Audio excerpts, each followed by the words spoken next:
அண்ணா இப்போ அந்த வெட்டிவேறு தொழில் வந்து நிறைய பேர் பண்ணிட்டு இருக்காங்கண்ணா. எப்படிங்க அந்த வெட்டிவேறு தொழில் வந்து நம்பி பண்ணலாங்களா, எப்படி என்னதுங்கிறது கொஞ்சம் சொன்னீங்கன்னா பரவாயில்ல. தம்பி, எல்லாரும் ஒரு விஷயத்தை புரிஞ்சுக்கணும். எந்த ஒரு தொழில் செய்யறதுக்கு முன்னாடி தன்னம்பிக்கை வேணும். யார் இருந்தாலும் இல்லாட்டி இந்த தொழில் நான் செஞ்சு ஜெயிக்க முடியுங்கிற அந்த ஆணித்தரமான தன்னம்பிக்கை இருக்குதா என்ன, நீ ஜெயிச்சிடலாம். இங்கே என்ன தப்பு நடக்குது தெரியுமா? எல்லாம் பயிர் பண்ணுவோம், யாராச்சும் ஒருத்தர் வந்து எடுத்துக்கணும், நாங்கள் ஒற்றுமையாக சேர மாட்டோம், விலை மட்டும் எக்கச்சக்கமாக வேணும் அப்படின்னா எங்கே போகிறது? நடக்குமா? சொல்லுங்க, என்ன நடக்குமா? நடக்காதா தம்பி? நடக்காதுங்க. பல்வேறு தொழில் திட்டங்கள் இந்தியாவில் எப்படி தோத்து போச்சு? ஒற்றுமை இல்லை. இதுதான் நான் சொல்லுவேன். அதே மாதிரி நாங்கள் வெட்டி வேறு பண்ணிட்டு இருக்கிறோம் அப்படின்னா யாரையும் நம்ம திருப்பி கூப்பிடுறதில்ல. இந்த அற்புதமான தொழில் திட்டத்தை உங்களை நம்பி வாங்க, அப்புறம் எங்களை நம்புங்க.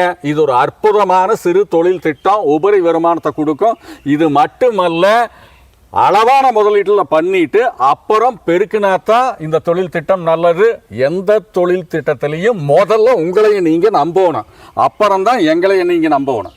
அதுக்கப்புறம் எல்லாமே தன்னால் நடக்கும். பிரபஞ்சம் கீழே வந்து உதவி செய்யும். இதுதான் சயின்ஸு, ஸ்பிரிச்சுவல், ஃபிலாசபி, ஆன்மீகம் எல்லாமே. இதையே வந்து நம்ம ஆளுங்க கண்டிப்பாக புரிஞ்சுக்கிட்டா அடித்து தூள் கிளப்பலாம்.